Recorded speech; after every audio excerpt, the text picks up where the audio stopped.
So you're listening to The Gig, and just while we were on air before, I informed Alex with the exciting news that Don Ross will be calling in. And Don joins us now. How are you going? I am doing well. How are you? Oh, I'm going super. Look, thank you so much for calling in. Alex, my co-host here, massive fan, also a fingerstyle guitarist. So I'll just let Alex say hi. Hey Don, how's it going?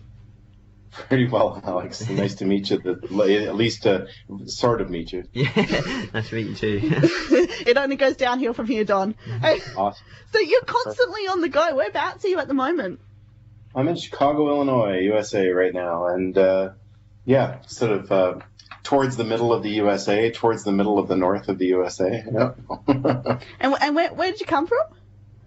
I live in Halifax, so I flew over. I guess today it's Friday evening here, so I guess I came over on Wednesday afternoon, and yesterday afternoon, Thursday afternoon, and I'm here participating in something called the Oakton College Guitar Festival. So I did a 2-hour seminar for a bunch of high school and college students this afternoon. That's incredible. And then tomorrow I'm doing a workshop in the afternoon and a concert in the evening. So I'm sure all your fans of your show in Chicago will love to come. Oh, yeah, of course, guys, over in Chicago, if you're out there. Hey, this might be a really dumb question to ask, but, like, the guitar scene over in Chicago, that's pretty big, isn't it? Is that the whole blues thing, you know? Well, it's a huge music tradition here in Chicago, of course, like acoustic blues, electric blues, R&B, all kinds of stuff like that, of course.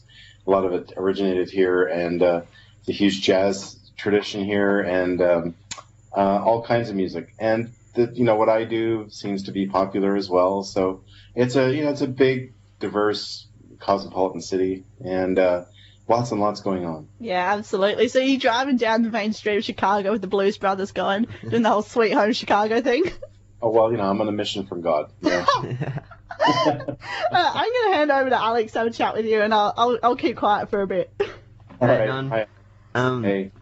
My mum is also a massive fan, and she asked me to ask you this question: what do you see in young artists like Andy McKee and Callum Graham when you discover them? Well, the thing that always bowls me over first about people like Alex and Callum is that Alum and Callum, how's that? sounds like a pair of animated characters. The thing that blew me away about both of them first is the quality of the composition. They're both such good composers, and that is a musical skill rather than a guitar skill. I actually am one of those weird people who doesn't worry too much. I'm not very fussy about guitar playing, even though I'm a guitarist. I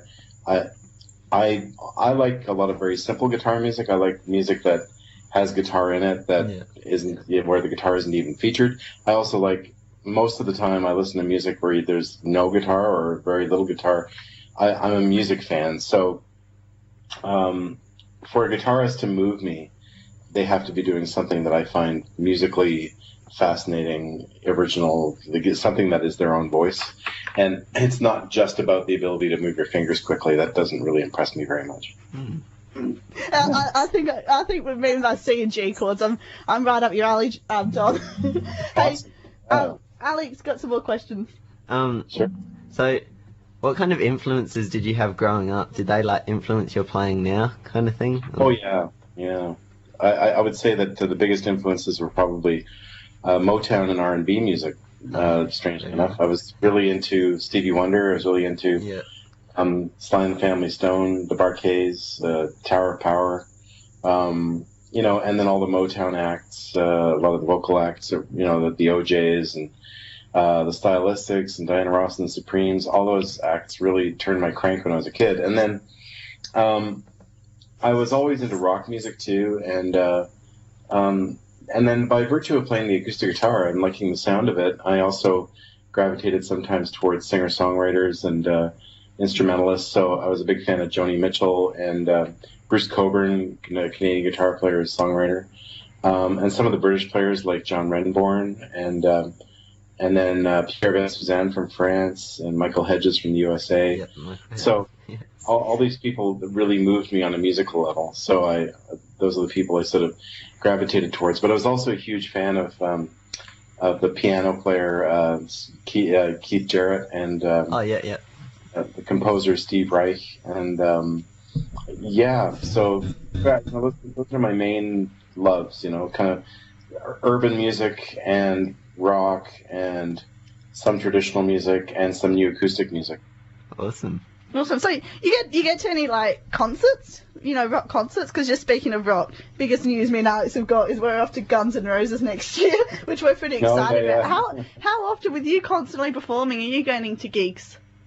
Well, certainly when I was a kid growing up, I went to a lot of rock concerts. I grew up in Montreal, and it was back in the sort of the golden age when the touring wasn't actually what musicians made their money on. They made their money on mostly on record sales. So the touring was a lost leader. So you could go see, I used to see Gentle Giant and Yes and all these bands playing at the hockey arena. 20,000.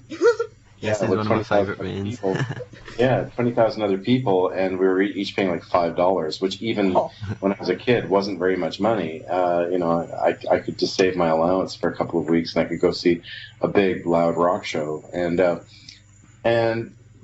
it was a cool time to grow up. It's not like now where you have to save up, to put off a mortgage payment in order to go to a rock show.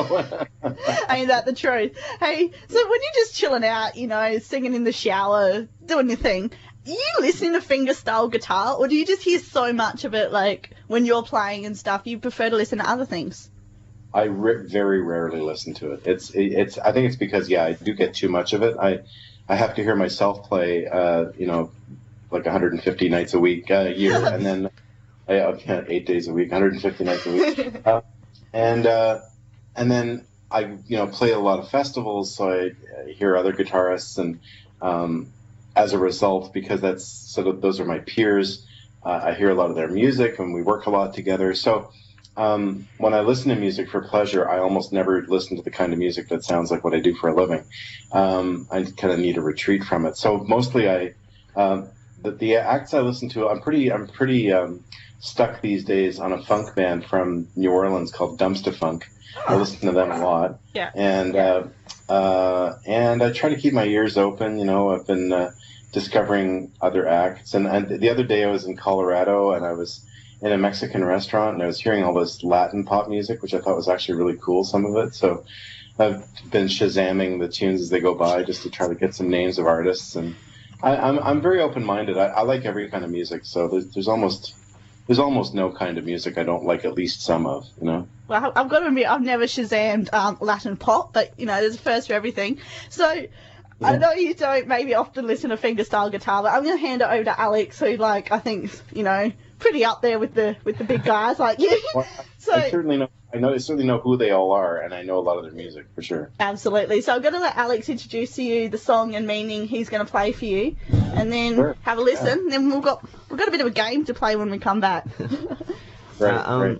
This is a song I wrote called Donnie's Song, and it's about a man at my baseball club who sadly passed away to cancer, and he was one of the nicest guys I ever met. So, yeah.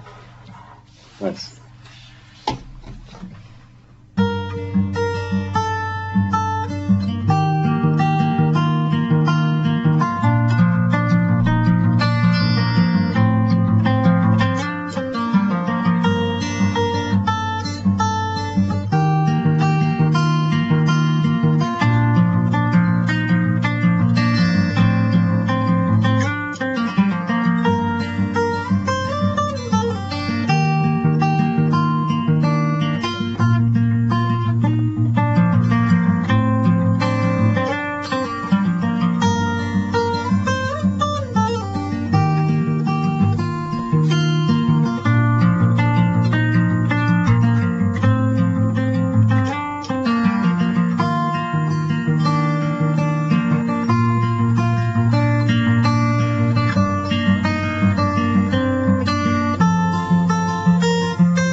That was Alex Whitty playing live. How'd you think of that, Don?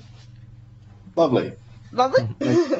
Nice and lyrical. So moving on.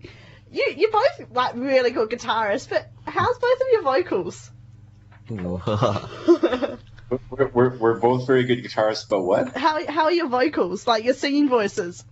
Oh, well, I did a vocal album a few years ago. It came out, and working on another one now. So I do sing in my shows, and people seem to like it. As like Alex? I have a punk band that I sing in. Yeah. That's about it. So I'm sure both of you know your music pretty well. So we're gonna play a bit of a game now. I'm gonna play some really well-known songs, and if you both like maybe think of a noise as your buzzer as such, and when you think you know the song, like make your buzzer sound, and we'll keep track and who wins at this game. All right. Does that make sense? So Don, what's your buzzer gonna sound like? Alex? That's your buzzer. Yep. The guitar. Alright, so we'll start this off. I think it's pretty easy how we start off.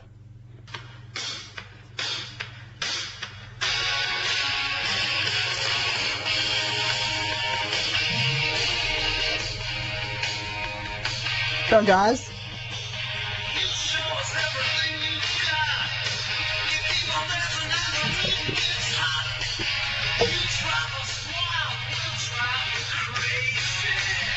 Don, you know this? I don't. Oh, Alex, you know? Alex knows the artist. I know it's for Kiss. It's rock and roll all night. I'm gonna take that away from both of you. Alex even went to go see Kiss. I'm really disappointed.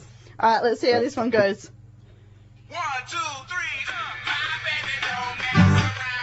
Alex? Hey, Don, did you know that one? Yeah, I did. Yeah, I went, but maybe you couldn't hear it. Oh, yeah. Alright, we might give that one to both of you there. This next one. Callum and Don did a really good version of Hey Ya. Yeah, Actually. that's right. And we can cut Yeah, I've seen that. It's very nice.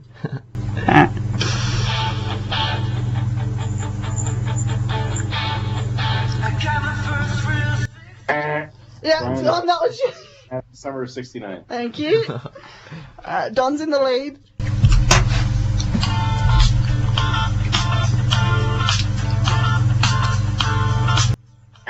Pink Floyd, yeah. Another Brick in the Wall. Alex, you didn't do your buzzer. You can't cheat this. Yeah, it's Pink Floyd, Another Brick in the Wall. Yeah, Alex.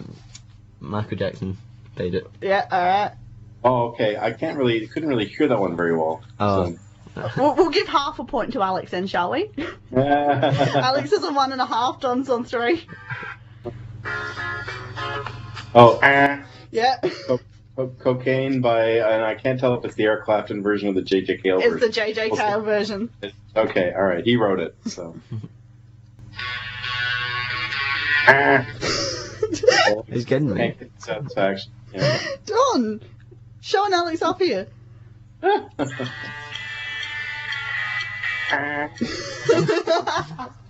Yes, voice, full level. absolutely. This one's going to be interesting. Phoenix Rising. Can't go. Alex is on 2.5. Alright, we'll finish this on now. Alex. AC/DC. Oh Oh no. no, you can't see. Oh, I've forgotten the name. Alright, keep going. TNT.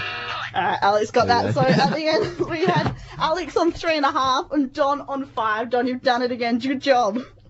Aw, thank you very much. So I believed in you. I didn't think Alex would have a chance against you, Don. Shut up. Okay, so maybe you got the gig at the end of next week with Angie McKee. Yeah, on the 24th of September in my hometown of Halifax. I saw on your Facebook page you actually got asked some pretty strange questions when filling out a form to get this gig. Oh, it was hilarious. What happened was, one of the conditions of booking the room that the show is in. I'm renting a church space to do it in, and so lots of concerts get performed at this place as a rental, and you have to carry liability insurance in order to do that. That's very normal when you rent out a space for a self-promoted show, and so the lady sent me the form, and of course it's just an all-purpose form for any kind of event that's kind of public, where people are invited and they pay for tickets and all this kind of stuff. And yeah, some of the questions were really funny, and including, will there be a petting zoo at this event? and if so, what kind of animals will be there, and how high will the fences be? These kinds of things. And then, will there be a parade?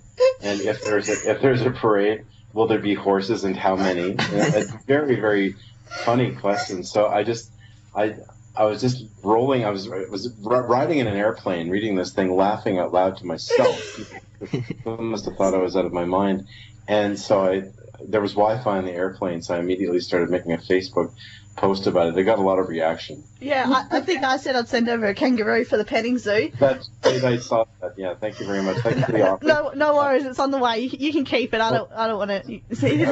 His name's Skippy. I was going to say my people will get back to your people. Yeah.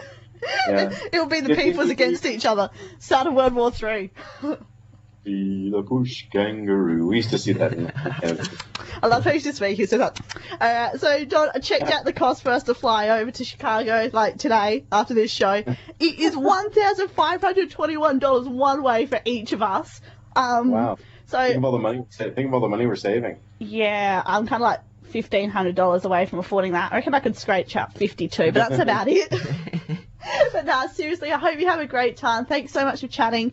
Just hand it over to Alex, and if there's one piece of advice to, give a fingerstyle guitarist in South Australia, take it from here. Oh, I would just say keep your ears open. Listen to a lot of different kinds of music. Don't just listen to guitar music. And in terms of trying to get the word out there, really these days the best way is to make some videos and share them on YouTube and get the word out. That's about the best thing you can do. So, but yeah, keep it musical, keep it melodic. It's really important. Listen, thank you, Don. Yeah, you're welcome, Al. Thanks so much for chatting, John. Have a good one. All right, Hannah, love talking to you. See ya. I'll talk to you soon. Bye.